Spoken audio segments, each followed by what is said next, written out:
Assalamualaikum warahmatullahi wabarakatuh. Anak-anak, di pertemuan kali ini kita akan mempelajari materi sudut yang terbentuk dari dua garis sejajar dipotong garis lain. Silakan simak videonya. Perhatikan, kita akan menggambar sebuah garis dengan nama garis M. Kemudian kita tambah satu garis lagi, kita beri nama garis N. Kedua garis ini disebut dengan dua garis sejajar.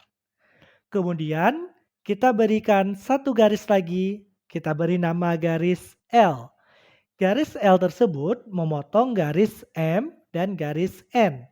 Sekarang kita akan menentukan sudut-sudut yang terdapat pada dua garis sejajar yang berpotongan tersebut.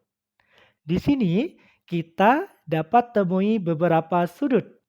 Kita beri nama sudut A, sudut B, sudut C, sudut D, sudut E, F, G, dan H.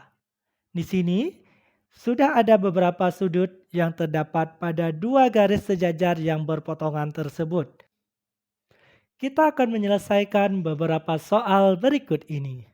Yang pertama, tentukan sudut sehadap. Sudut sehadap. Sudut yang hadapnya searah dan besar sudutnya sama. Di sini yang merupakan sudut sehadap adalah sudut A dan sudut E. Kemudian sudut C dan sudut G. Kemudian ada sudut B dan sudut F. Dan yang terakhir sudut D dan sudut H. Selanjutnya tentukan sudut dalam berseberangan.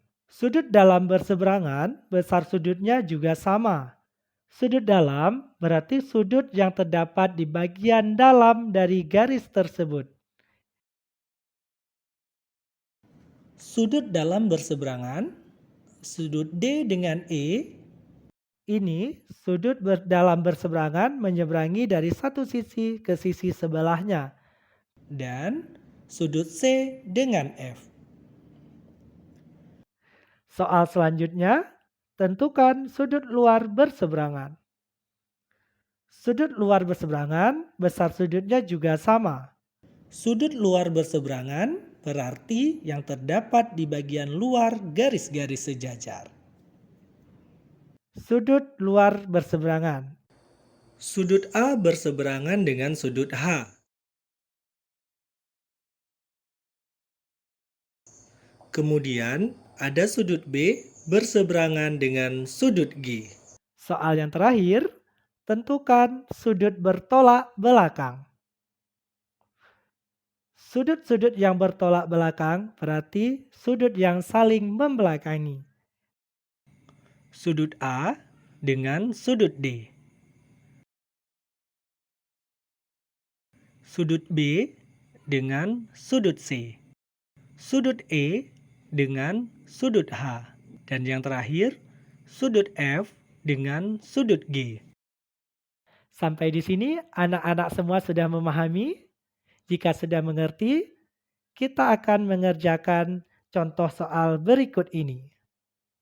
Pada gambar berikut ini, anak-anak dapat menentukan sudut sehadap, sudut dalam berseberangan, sudut luar berseberangan, dan tentukan sudut bertolak belakang. Selamat mengerjakan.